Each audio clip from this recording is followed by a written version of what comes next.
Baik, kita lanjutkan pembahasan ke nomor 10, yaitu nomor terakhir pada modul ini. Sebuah cahaya monokromatik dengan panjang lubang 450 nanometer dijatuhkan secara terus pada celah tunggal dengan lebar celahnya 0,4 mm.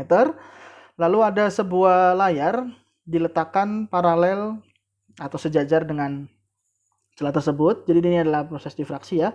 Dan jarak antara dua minima, lalu diketahui jarak antara dua minima on either side of the central maximum. Nah, ini yang perlu diperhatikan ya.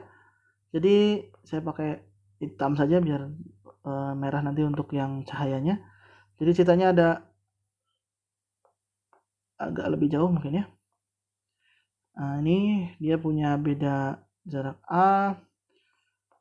Lalu yang kita tahu di sini ada terang pusat, karena dia adalah difraksi maka terjadi terang pusat ya. Jadi di sini terjadi terang pusat, lalu kemudian ada terang sekunder dan seterusnya. Di mana ini itu adalah di sini adalah minima.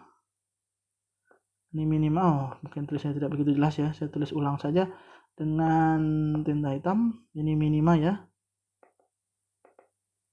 Ini juga minima.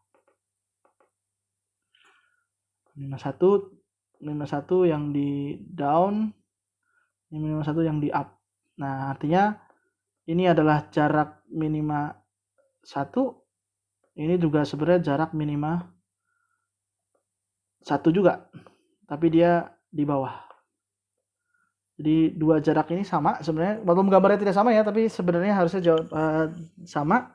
Di sini jarak antara dua minima itu 1,8 mm, jadi artinya 2Y1 itu akan sama dengan 1,8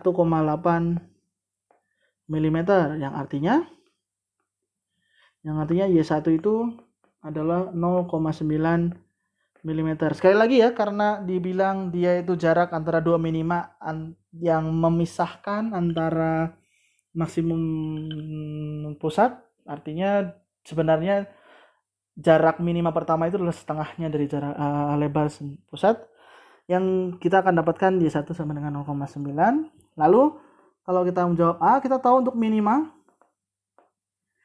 difraksi itu didapat dari persamaan A sin theta sama dengan M lambda. Untuk M sama dengan 1, ya kita akan punya A sin theta sama dengan lambda, tentu saja ya. A sin theta sama dengan lambda. Kalau kita pakai pendekatan theta kecil, maka sin theta akan dekat sekali dengan nilainya dengan tangan theta, atau sama dengan Y dibagi dengan L, di mana L itu adalah jarak celah ke layar, Y itu adalah jarak si polanya. Sehingga dari sini kalau kita substitusikan ke atas, A dikali Y per L sama dengan M sama dengan 1, kita sama dengan lambda ya. Sehingga L atau jarak layar itu akan sama dengan A dikali Y per lambda. Nah, kalau kita masukkan A-nya itu tadi lebar celah ya. Lebar celahnya itu kita ketahui di sini adalah 0,4 mm. Lalu lebar Y-nya itu adalah jarak polanya. Polanya ada di 0,9 mm. Lalu panjang lubang yang dipakai adalah 450 nanometer ya. Kali 10 pangkat minus 6 nanometer. Milimeter juga ya. Kalau kita coret milimeternya, kita akan dapatkan sama dengan 800 mm atau 80 cm.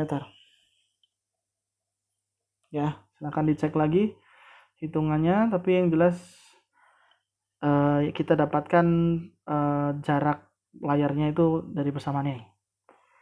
Selanjutnya yang B. Berapa jarak dari layar antara minimum pertama dengan minimum ketiga? Ya, sudah barang tentu dari persamaan yang di atas kita akan dapat bahwa Y akan sama dengan M lambda dikali L per A ya. Nah, kita tahu M itu adalah orde, artinya delta Y itu Y ketiga dikurangi dengan Y pertama. Sehingga di sini akan sama dengan 3 dikurangi 1 kali lambda per L bagi A. Ya, kita punya semua ya. Angkanya kita punya L, kita punya lambda, kita punya ini. Jadi ada 2. Lambdanya itu kita punya 450 kali 10 pangkat minus 3, 6 ya berarti 6 mm. L-nya kita punya di sini tadi 800 mm juga dibagi dengan A-nya kita punya 0,4 mm.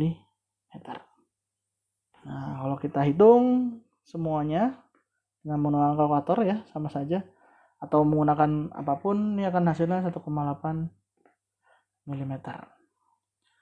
Silakan Anda cek lagi hitungannya. Yang penting jika Anda bisa memasukkan angkanya pada persamaan yang tepat, maka harusnya hitungannya sama. Oke. Ini adalah akhir dari modul 8. Nanti akan ada lagi modul 9. Sampai jumpa dan selamat belajar.